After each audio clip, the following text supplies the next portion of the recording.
तो कहानी शुरू होती है कोरिया के एक छोटे से गांव से, जहां जाइगो और सू यंग नाम का एक शादीशुदा जोड़ा रहता था। उनकी कमाई का एकमात्र सहारा उनका छोटा सा गैराज का दुकान था। दुकान इतनी छोटी थी कि कई बार रास्ते से गुजरने वाले लोगों को पता ही नहीं चलता था कि यहाँ कोई दुकान है। इसी वजह से उनका कारोबार ज्यादा नहीं चलता था और वे पैसों की बहुत परेशानी में थे। जाइगो बहुत गरीब था, इसलिए उसकी पत्नी सू यंग के परिवार वाले उसे बिल्कुल भी पसंद नहीं करते थे। वे जाइगो को इसलिए नापसंद करते थे क्योंकि वह दुकान असल में सू यंग के पिता की थी और जाइगो ने आज तक उस दुकान का कोई किराया नहीं दिया था। उनकी हालत इतनी खराब हो गई थी कि घर चलाने के लिए सू यंग को अपने हाथ से बनाई हुई गुड़ियां बेचनी पड़ती थीं। इसी बीच उनकी दुकान के सामने एक कंस्ट्रक्शन का काम शुरू हो गया, जिस वजह से उसके घर के सामने वाली सड़क से बड़े बड़े ट्रक गुजरने लगे, जिसकी वजह से सड़क की सारी धूल मिट्टी जाइगो के घर और उसकी दुकान में उड़कर आने लगी। इसलिए जाइगो काफी परेशान होकर उस कंस्ट्रक्शन साइट पर चला जाता है और वह अपने घर के सामने से गुजरने वाले ट्रक ड्राइवरों से कहता है, तुम लोग रास्ता बदल लो, तुम्हारे इन ट्रकों की वजह से मुझे बहुत परेशानी हो रही है। यह सुनकर ट्रक ड्राइवर कहते हैं, हम इसी रास्ते से जाएंगे, अगर हम रास्ता बदलकर दूसरी सड़क लें तो हमें बहुत ज्यादा तेल खर्च करना पड़ेगा। ये बात सुनकर जाइगो बहुत गुस्सा हो जाता है। वहाँ कंपनी का मालिक और उसकी पत्नी येरी भी आए हुए थे। जाइगो उनसे बात करने की कोशिश करता है, लेकिन वहाँ उसकी ट्रक ड्राइवरों से झगड़ा हो जाता है और उसी झगड़े के दौरान गलती से वह मैनेजर की बेटी को गिरा देता है। इस बात से गुस्से में आकर वे जाइगो को पकड़कर थाने ले जाते हैं। पुलिस स्टेशन में एक अफसर जाइगो से कहता है, अगर उसकी दुकान ठीक से नहीं चल रही है तो इसके लिए किसी और को दोष नहीं देना चाहिए। उसी समय एक दूसरा अफसर बताता है कि वह दुकान असल में जाइगो के ससुर की है और वह उसे बेचना चाहते हैं। इसके बाद पुलिस जाइगो को वार्निंग देकर छोड़ देती है। घर लौटते समय वह देखता है कि एक आदमी बहुत परेशानी में है। दरअसल उसका ट्रक खराब हो गया है और वह उसे स्क्रैप में बेचने की सोच रहा है। तब जाइगो उससे कहता है कि अगर ट्रक के वॉल्व ठीक से बदल दिए जाएं तो यह ट्रक आने वाले कई और सालों तक बिल्कुल ठीक चलता रहेगा। घर लौटकर जाइगो अपनी पत्नी से पूछता है कि क्या उसके पिता सच में वह दुकान बेचना चाहते हैं। सू यंग बताती है कि किराया न मिलने की वजह से उसके पिता बहुत नाराज हो गए हैं। यह बात सुनकर जाइगो गुस्सा हो जाता है और चुपचाप घर से बाहर निकल जाता है। वह पास की दुकान से सिगरेट और बियर खरीदने चला जाता है, लेकिन पैसे कम होने की वजह से वह सिर्फ सस्ते ब्रांड की सिगरेट ही खरीद पाता है। दुकान की मालकिन एक बुजुर्ग महिला थी, जिनकी पोती को जाइगो एक बार स्कूल छोड़ने गया था। इसी वजह से वह बुजुर्ग महिला शुक्रिया कहने के लिए अपनी पोती के हाथों जाइगो के लिए मुफ्त में बियर का एक कैन भेज देती है। दुकान के बाहर बैठकर जब जाइगो बियर पी रहा था, तभी वहाँ मिस्टर मान नाम का एक स्क्रैप डीलर आ जाता है। वह जाइगो को मारने पीटने लगता है। वह जाइगो पर बहुत गुस्सा था क्योंकि जाइगो की सलाह पर उस ट्रक मालिक ने अपना ट्रक ठीक करवा लिया था और इसी वजह से मिस्टर मान उस ट्रक को स्क्रैप में खरीद नहीं पाया। सीन शिफ्ट होता है और हम देखते हैं कि डिनर के समय मिस्टर मान अपने दोस्तों को जाइगो के साथ हुई मारपीट के बारे में बताता है। तभी उसके दोस्त उसे सू यंग के बारे में ताना मारने लगते हैं। यह सुनकर मिस्टर मान बाहर चला जाता है क्योंकि मिस्टर मान एक समय सू यंग से प्यार करता था और वह उससे शादी करना चाहता था और आज भी वह उसे मन ही मन पसंद करता है। कुछ दिनों बाद सू यंग अपने परिवार के एक जन्मदिन में जाती है। वहाँ रिश्तेदार उसे जाइगो से शादी करने के लिए ताने देने लगते हैं। कुछ देर बाद वहाँ जाइगो भी आता है। उसने नए कपड़े पहने हुए थे और उसके हाथ में केक का एक डिब्बा था। दरअसल बर्थडे पार्टी में आने के लिए उसने उधार में पैसे लिए थे ताकि नए कपड़े और केक लाकर वह सबको इम्प्रेस कर सके। लेकिन दरवाजे के पास पहुँचते ही वह सुन लेता है कि अंदर सब लोग उसकी गरीबी को लेकर हंसी मजाक कर रहे हैं। शर्म और अपमान सहन न कर पाने की वजह से वह अंदर जाए बिना ही वहाँ से चला जाता है। घर लौटते वक्त वह देखता है कि सड़क के बीच एक गाड़ी पंचर होकर खड़ी है। यह देखकर जाइगो जल्दी से गाड़ी का टायर बदलकर उसे ठीक कर देता है। रात ज्यादा हो जाने और आसपास कोई दूसरा मैकेनिक न होने की वजह से जाइगो उनसे ज्यादा पैसे मांगता है। इसके बाद वह टायर पंचर होने की वजह ढूंढने लगता है और देखता है कि सड़क पर कुछ नुकीले कील पड़े हुए हैं। उसी वक्त सू यंग अपने एक रिश्तेदार की गाड़ी से उतरती है। वे लोग जाइगो को न देखने का नाटक करते हैं और वहाँ से चले जाते हैं। इससे जाइगो को बहुत दुख होता है और इसी बात को लेकर पति पत्नी के बीच झगड़ा शुरू हो जाता है। झगड़ा शांत करने के लिए जाइगो सू यंग को वह पैसे दे देता है जो उसने टायर ठीक करके कमाए थे। लेकिन रात में सू यंग सो जाती है जबकि जाइगो को नींद नहीं आती क्योंकि उसके मन में बार बार बेइज्जती की बातें याद आने लगती हैं। इसी वजह से वह बाहर सड़क पर निकल जाता है और बहुत सारे कील एक साथ सड़क के बीच बिखेर देता है। उसका प्लान काम कर जाता है और अगली सुबह एक कस्टमर उसकी दुकान पर अपनी गाड़ी का टायर पंचर ठीक कराने आता है। इस बार जाइगो उससे पिछली बार से भी ज्यादा पैसे लेता है। इसके बाद कई घंटे बीत जाने के बावजूद जब दुकान पर कोई और कस्टमर नहीं आता तो जाइगो थोड़ा परेशान हो जाता है और फिर वह सड़क पर जाकर कीलें चेक करने लगता है। यहाँ आकर उसे पता चलता है कि जब सड़क पर बड़े बड़े ट्रक चलते हैं तो कीलें अपनी जगह से हट जाती हैं और ट्रकों के भारी टायरों पर उन कीलों का कोई असर ही नहीं पड़ता। फिर भी जाइगो हार नहीं मानता। वह देर रात तक जागकर और भी तेज धार वाली कीलें बनाता है और दोबारा सड़क पर बिखेर देता है। लेकिन इस बार यह सब करते हुए सू यंग उसे देख लेती है। यह सब देखकर वह बहुत डर जाती है और रोने लगती है क्योंकि उसे लगता है कि ऐसा करने से किसी का एक्सीडेंट भी हो सकता है और अगर पुलिस को पता चल गया तो वे तुम्हें अरेस्ट भी कर सकते हैं। लेकिन जाइगो उसे समझाते हुए कहता है, आजकल हर जगह लोग रिश्वतखोर हैं, इसलिए इस बात से डरने की कोई जरूरत नहीं है और यहाँ आने वाले लोग सब अमीर टूरिस्ट हैं, इसलिए उन अमीर टूरिस्टों को ठगना कोई पाप नहीं होगा। इसके बाद सू यंग भी इसके लिए राजी हो जाती है। इसके बाद जैसे जैसे दिन बीतते जाते हैं जाइगो अच्छी खासी कमाई करने लगता है। एक दिन कंस्ट्रक्शन साइट के मालिक की पत्नी येरी, जिसकी बेटी को जाइगो ने गलती से धक्का देकर गिरा दिया था, वह भी एक दिन अपनी गाड़ी का टायर ठीक कराने के लिए जाइगो के पास आती है। इसी बीच सुयंग कस्टमर को खुश करने के लिए उसे बैठने को कहती है और चाय पानी ऑफर करती है। येरी उनकी हालत देखकर दया दिखाती है और सुयंग के हाथ से बने गुड़ियों की कीमत पूछती है। इसके बाद वह एक गुड़िया दोगुनी कीमत पर खरीद लेती है, लेकिन यह देखकर सुयंग को लगता है कि ये पैसे येरी ने उसे जैसे भीख में दिए हैं, इसलिए वह जाइगो को टायर ठीक करने के पैसे लेने से मना कर देती है। इसके बाद रात हो जाती है और वे दोनों फिर से सड़क पर कीलें बिखेरने के लिए जाते हैं। सुयंग जाइगो से कहती है, हमें यहाँ रोज रोज कीलें बिखेरने आना पड़ता है, लेकिन अगर हम इन कीलों को यहीं फिक्स कर दें तो हमें हर दिन यहाँ आने की जरूरत नहीं पड़ेगी। इसके बाद यह काम करते समय अचानक वहाँ पुलिस आ जाती है और पुलिस उनसे पूछती है कि वे इतनी रात में यहाँ क्या कर रहे हैं। इसके बाद वे कहते हैं, हम पति पत्नी थोड़ी हवा खाने बाहर निकले थे, ये हमारा आपस का मामला है। ये सुनकर पुलिस भी वहाँ से चली जाती है। अगले दिन कस्टमर न आने की वजह से वे फिर से चिंता में पड़ जाते हैं। तब सुयंग गुड़ियां बेचकर आती है और गुड़ियां बेचने से मिले पैसे निकालकर जाइगो को दे देती है। वह पैसे लेकर जाइगो उस बुजुर्ग महिला की दुकान पर जाता है और पहले का सारा उधार चुकाकर एक बियर खरीद लेता है। और उधर कई दिनों बाद सुयंग सैलून जाकर बाल कटवाती है। इधर दुकान की मालकिन वह बुजुर्ग महिला अपने एक जान पहचान वाले से बता देती है कि जाइगो ने एक साथ अपना सारा पुराना उधार चुका दिया है। जब यह बात मिस्टर मान के कानों तक पहुंचती है तो उसे शक होने लगता है। उसे समझ में नहीं आता कि जाइगो को अचानक इतना पैसा कहां से मिला, इसके पीछे जरूर कुछ न कुछ है। उस रात जाइगो और सुयंग फिर से सड़क पर जाते हैं। इस बार वे सिर्फ कीलें नहीं बिखेरते बल्कि ड्रिल मशीन से सड़क में छेद करके कीलों को स्थायी रूप से लगाने लगते हैं। उनका यह प्लान काम कर जाता है। इसी बीच एक दिन कंस्ट्रक्शन कंपनी के मालिक की पत्नी येरी की बेटी का किडनैप हो जाता है। इसके बाद जब पुलिस उससे पूछती है कि क्या उसे किसी पर शक है, तभी अचानक उसकी नजर सुयंग से खरीदी हुई उसी गुड़िया पर पड़ जाती है। गुस्से में आकर वह उस गुड़िया को फेंक देती है और उन्हीं पर किडनैपिंग का आरोप लगा देती है। लेकिन पुलिस को लगता है कि जाइगो और सुयंग को गिरफ्तार करने के लिए उनके पास कोई ठोस सबूत नहीं है। इसी समय एक पुलिस वाला कहता है कि उसने एक दिन देर रात इन दोनों को सड़क पर देखा था। अगले कुछ घंटों के भीतर पुलिस शक के आधार पर जाइगो को गिरफ्तार कर लेती है, जहां सुयंग रोते रोते कहती है, हमने कोई किडनैपिंग नहीं की है। इसके बाद थाने में जाइगो से पूछताछ की जाती है। इसके बाद दूसरी तरफ कुछ पुलिस वाले उसकी दुकान की तलाशी लेने जाते हैं और दुकान का मालिक होने की वजह से सुयंग के पिता को भी बुलाया जाता है। लेकिन दामाद का साथ देने के बजाय वह अपनी ही बेटी को अपमानित करते हुए कहता है, तुमने जाइगो जैसे आदमी को चुनकर अपनी जिंदगी बर्बाद कर ली है। काफी जांच के बाद भी पुलिस उनके खिलाफ कोई सबूत नहीं ढूंढ पाती, इसलिए आखिर में बिना कोई केस बनाए ही वे जाइगो को छोड़ देते हैं। इसके बाद एक पुलिस अफसर बिना किसी गलती के उसे थाने लाने के लिए माफी मांगता है और जाइगो को घर तक छोड़कर आता है। इसके बाद अगले दिन जाइगो फिर से अपने काम के औजार तैयार करता है, क्योंकि इन कुछ दिनों तक काम न करने की वजह से उन्हें काफी नुकसान हो गया था। उसे इतना परेशान देखकर सुयंग कहती है, चिंता मत करो, बहुत जल्द सब कुछ पहले जैसा ठीक हो जाएगा। दूसरी तरफ मिस्टर मान पुलिस के साथ बैठकर कहता है कि जाइगो जरूर कुछ छुपा रहा है, लेकिन सबूत न होने की वजह से पुलिस कुछ भी नहीं कर पाएगी। इसके बाद मिस्टर मान पुलिस से जाइगो की दुकान पर नजर रखने को कहता है। उसी रात जब सुयंग सड़क पर कीलें गाड़ने जाती है, तभी मिस्टर मान उसे देख लेता है। जैसे ही सुयंग वहाँ से चली जाती है, मिस्टर मान सड़क पर जाकर कीलों को देखता है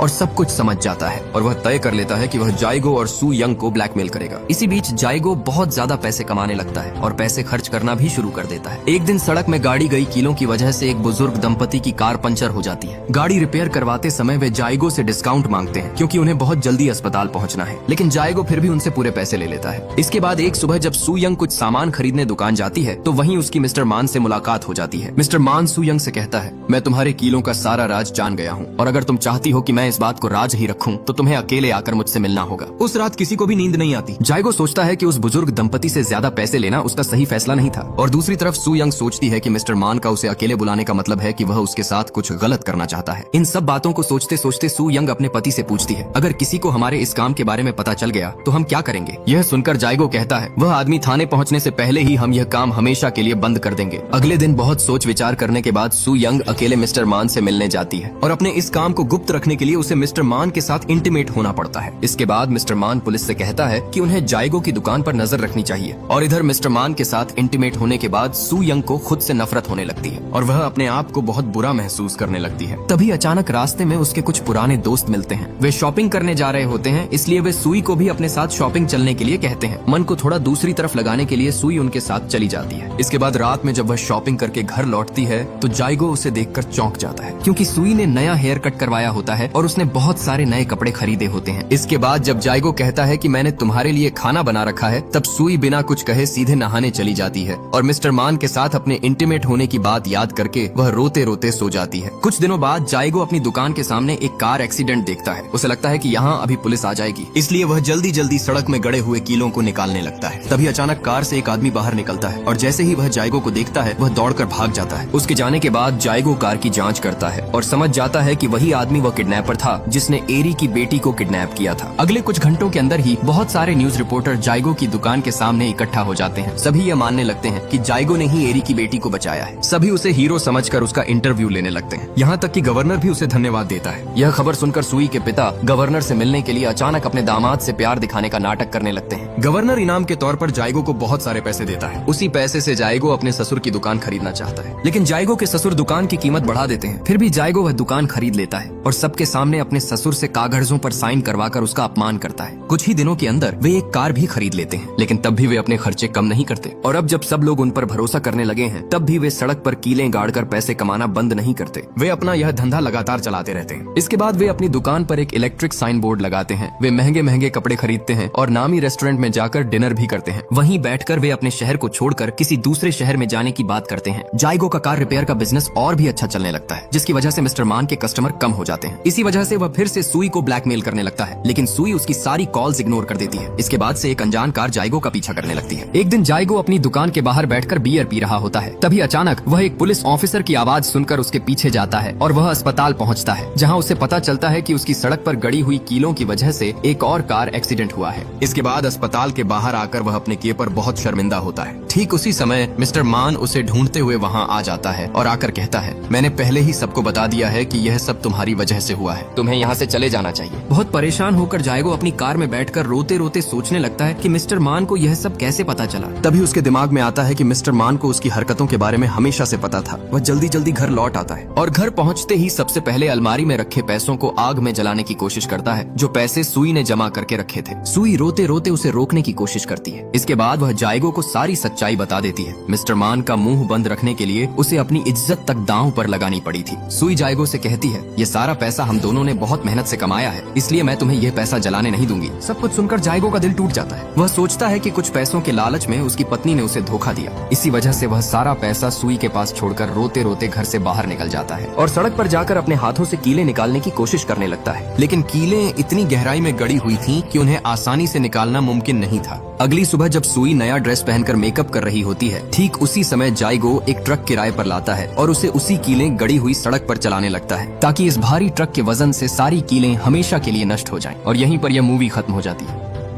देखा आपने एक कील कैसे एक इंसान की जिंदगी बदल सकती है। शुरुआत हुई थी गरीबी से, अपमान से, और अंत हुआ एक ऐसी जगह पर जहां पैसा तो था लेकिन सुकून नहीं था। यह कहानी हमारे सामने एक सवाल छोड़ जाती है, क्या गरीब होना गुनाह है, या गुनाह तब शुरू होता है जब हम जिंदा रहने के बहाने गलत रास्ते पर चल पड़ते हैं। एक वक्त था जब जाइगो रुक सकता था, लेकिन वह रुका नहीं, क्योंकि पैसा इंसान को लालची बना देता है और लालच इंसान को अंधा कर देता है। सबसे दर्दनाक बात यह है कि आखिर तक यह जोड़ा पकड़ा नहीं गया, लेकिन वे कभी पहले जैसे इंसान भी नहीं रह पाए। यह कहानी हमें सिखाती है कि हर गलती की सजा झेल नहीं होती, कुछ सजाएं जिंदगी भर दिल के अंदर ही रहती हैं। आप क्या सोचते हैं, क्या जाइगो सच में अपराधी था, या वह